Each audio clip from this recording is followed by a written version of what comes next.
The medical bay of the Harmony station fell silent as the small figure was carried in on a hover stretcher. Commander Marcus Chen watched from the observation deck as the alien warrior, barely 4 feet tall, lay unconscious, her crystalline, skin flickering with dying bioluminescent patterns. "What species is she?" Dr. Sarah Kim asked, her scanner beeping frantically as it failed to identify the patient. "Vex High," replied Ambassador Thorne, his usually composed demeanor cracked with worry. "One of the fiercest warrior races in the Andromeda sector. They're untouchable." Marcus raised an eyebrow. "Untouchable how?" "Their skin secretes a neurotoxin when stressed.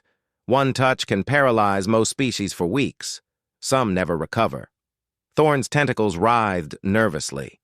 "She's been fighting the Devourers alone for 3 cycles. Her ship crashed on our outer ring." The medical team stood frozen around the stretcher. Even with full protective gear, none dared risk direct contact. The Vex High's breathing grew shallower, her internal light dimming further.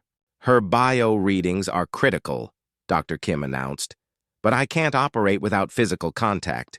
The surgical bots aren't precise enough for her physiology." "Then she dies," Thorne said grimly. "No one has ever touched a Vex High and lived to, tell about it." Marcus watched the warrior's face, peaceful despite her wounds. Something about her reminded him of his sister. The same determined set to her jaw, even in unconsciousness. He'd lost Sarah to the Devourers 2 years ago. This warrior had been fighting them alone. "What's her name?" he asked quietly. "Zarathiel. It means lightning's heart in their tongue." Thorne's voice carried deep respect. "She's a legend among her people, the last of her clan." Marcus nodded and walked toward the medical bay doors. "Commander, where are you going?" Dr. Kim called after him. "To save her life." "Sir, the neurotoxin will kill me probably." Marcus paused at the door. "But definitely isn't worse than letting another warrior die alone."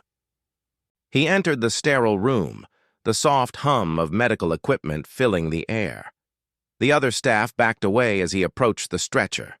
Up close, Zarathiel was even smaller than she'd appeared, her warrior's armor cracked and scorched from battle. Intricate tattoos covered her arms. Kill marks, he realized. "Commander, please reconsider." Dr. Kim's voice crackled through the intercom. Marcus pulled off his gloves.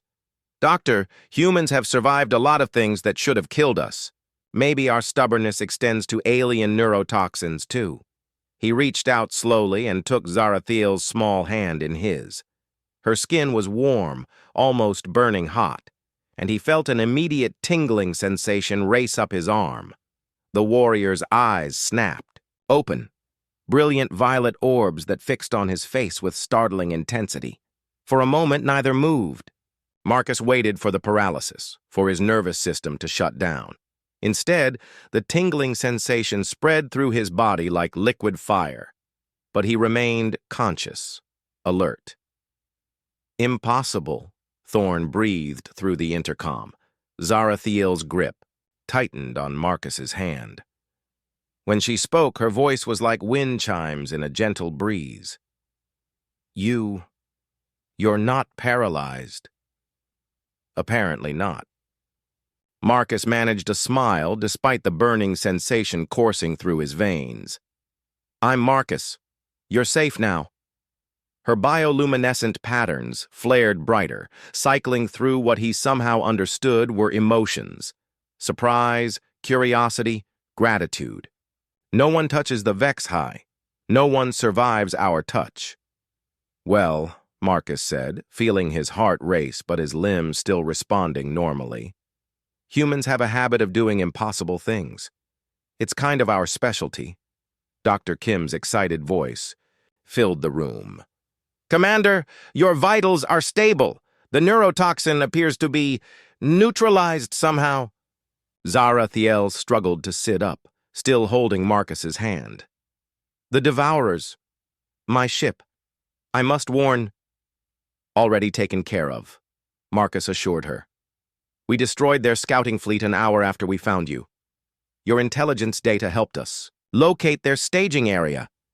Something that might have been a smile crossed the alien warrior's features. Your species, you fight like Vex-High, reckless, brave. We fight like humans, Marcus corrected gently, which apparently means we're too stubborn to let things like certain death stop us from doing what's right.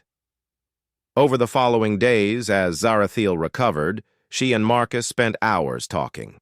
She told him about her people's warrior culture, their endless battles against the Devourers, the loneliness of being the last of her clan.